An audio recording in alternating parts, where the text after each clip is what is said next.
कसं आहे ना मित्रांनो, असा निसर्ग बघायचं म्हणलं ना साताऱ्यालाच यावं लागतंय. आपण होतो सातारा म्हणजेच आपली राजधानी येथे. मग काय वातावरण असं झालं ना खरंच डोळ्याचं पार न फेडायचंच. वरून पाऊस पण चालू होता आणि धुकं पण. तर स्वागत आहे तुमचं नवीन एका व्हिडिओमध्ये. काल आपण होतो गावाकडे. गावाकडे असल्यामुळे जरा मग आपल्या गाईला घेऊन जायचं होतं दवाखान्यात. कारण 2 वर्ष झाला जरा गाभणच राहत नव्हती. मग म्हणलं डॉक्टर साहेबांना घेऊन या. मग डॉक्टर साहेबांनी चेक वगैरे केले. एवढ्या मोठ्या गोळ्या-फिया दिल्या. मग म्हणले अजून एक बार चेकअपला आणा.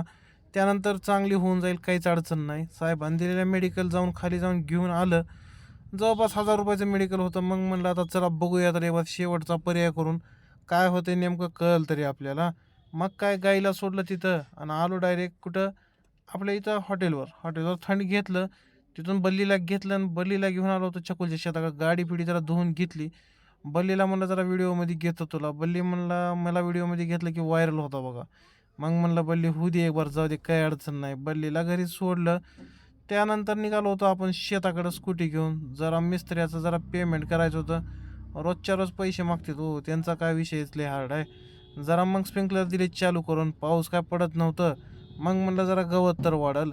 त्यानंतर काय आपण आलो होतो बघा पसारा काय म्हैसचा पसारा भरायला आलो. पसारा वगैरे भरला, पॅकिंग वगैरे केली आणि डायरेक्ट आलो श्री पेट्रोलियम ममदापूरला.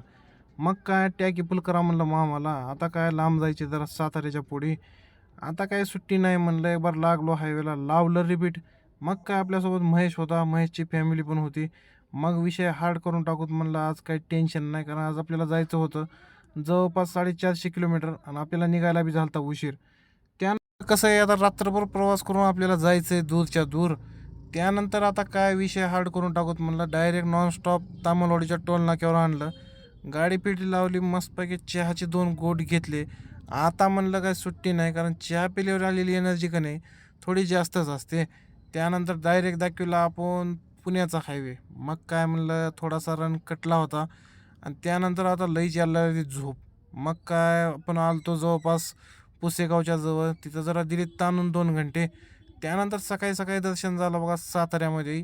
साताऱ्यामध्ये एक नंबर असं वातावरण झालं आणि वातावरण असलं बघून का नाही खरंच मनात वाटतं की यार आपण मराठवाड्यातले असंच सौंदर्य बघितलं ना निसर्ग बघितला की खरंच मनाला वाटतं खूपच भारी. त्यानंतर आलो सातारा राजधानीमध्ये. राजधानीचा कसा व्ह्यू दिसतोय तुम्हीच कमेंट करून सांगा. त्यानंतर पुढे येऊन जरा एक चहाचे 2 घोट घेतले. मग मला झापड यायला नको. त्यानंतर आलो होतो कास पठारच्या जवळ. कास पठारला काय आता सध्या फुलं येत आहेत. त्यानंतर निसर्ग बघण्यासारखाच होईल. मग ह्याचं सामान वगैरे सर्व त्याला व्यवस्थित प्रकारे खाली करून दिलं. धन्यवाद.